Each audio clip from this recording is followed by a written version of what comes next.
Hello, everyone. Thank you for coming. Today, we are talking about tantrums, and I want to answer a question that I get asked a lot when I'm working with parents whose kids have tantrums. And these are kids of any age. They could be 2-year-olds, 10-year-olds, 15-year-olds. Lots of kids have tantrums. And the type of tantrum that I'm specifically talking about today is the type of tantrum where there's no hitting. Because when children start hitting us, that requires a different answer. So the answer today is really just about these tantrums where, come here, Cheetah, demonstrate a tantrum for me, honey. Mommy, can I have a popsicle? Yes, you can have a popsicle after lunch. I want one now. Crying. You never give me a popsicle. You don't give me anything. I wish I was Johnny's daddy because Johnny was my daddy because then he'd give me a popsicle. That kind of tantrum, right? Where maybe they're laying on the floor yelling, they're throwing things around the room, but not at you. They're just screaming and yelling and having a really hard time dealing with the fact that you just told them no, or whatever was the trigger. Maybe they're really having a tantrum because their Lego tower fell apart. The way that you want to work with tantrums is you kind of start from connecting. Some kids really want to be connected with when they're having a hard time. So for some kids saying, oh, Cheetah, I know you're really upset. I know you wish you could have a popsicle. I wish you could have a popsicle too. Yeah, I want a popsicle. I know. You want a hug? Let's have a hug. And so Cheetah can cry, and while I'm hugging her, she can calm down, and I can pet her back, and that helps her calm down. Now, some kids, if I were to do that, they would actually escalate.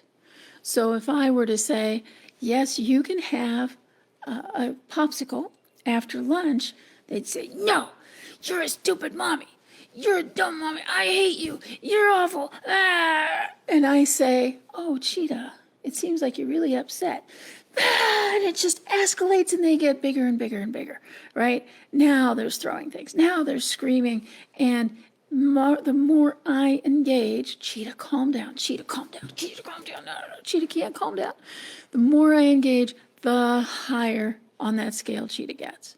Okay, this is a different kind of tantrum. This is the kind of tantrum you want to walk away from. And you want to walk away and do a chore.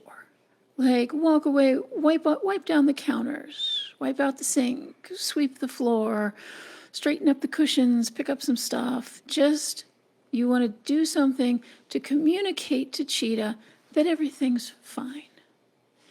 And this is the place where a lot of parents think, well, if I walk away from her while she's having this tantrum, she's going to feel like I abandoned her.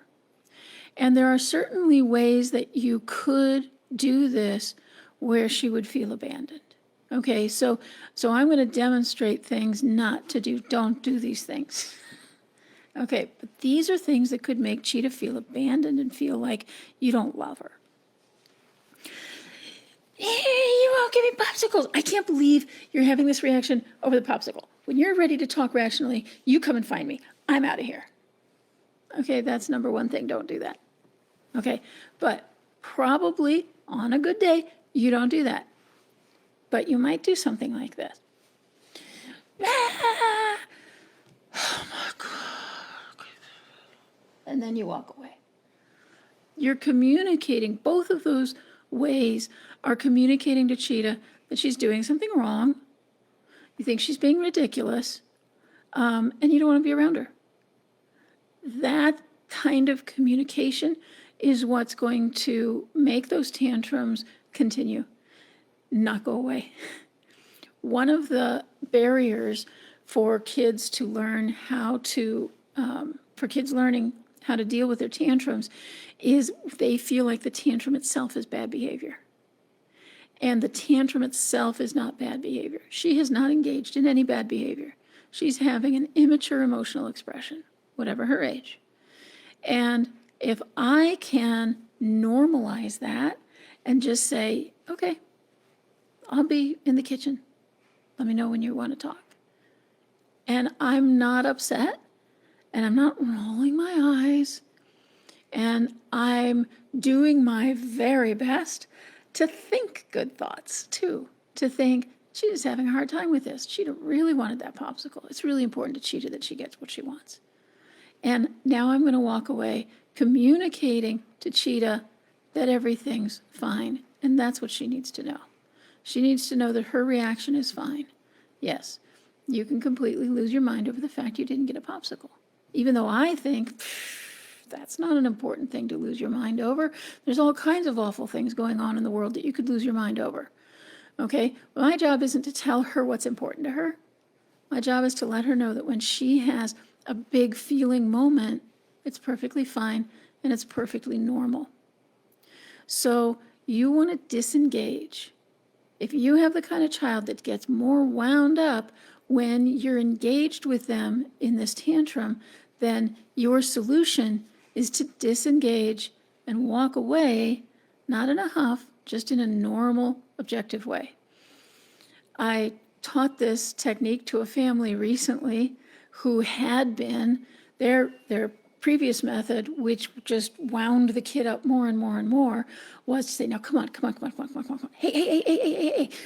Let me help you. Let me help you think. Let me help you think this through. Let's think this through. Cheetah can't think when she's going like this. And so she would just get more and more like a rocket ship.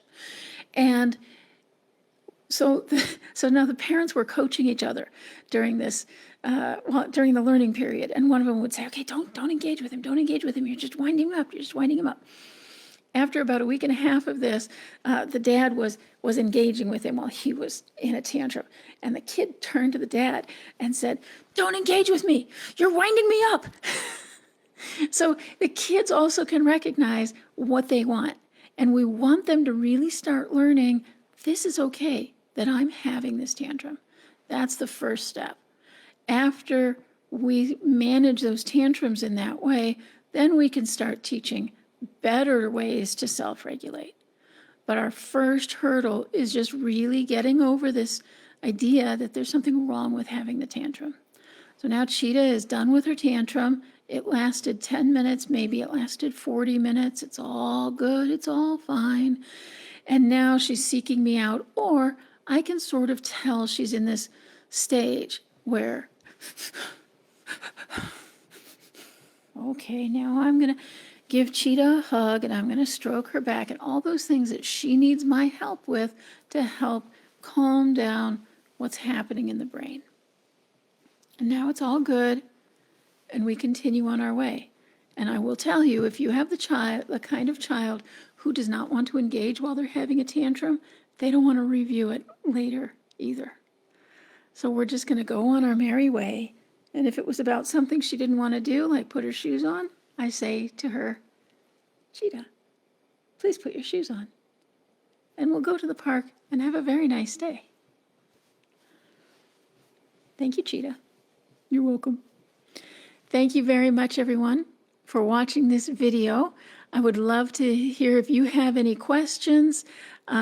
You can message me, like my Facebook page. I also have a group called Strong Parents of Strong-Willed Kids that I'd love to invite you to.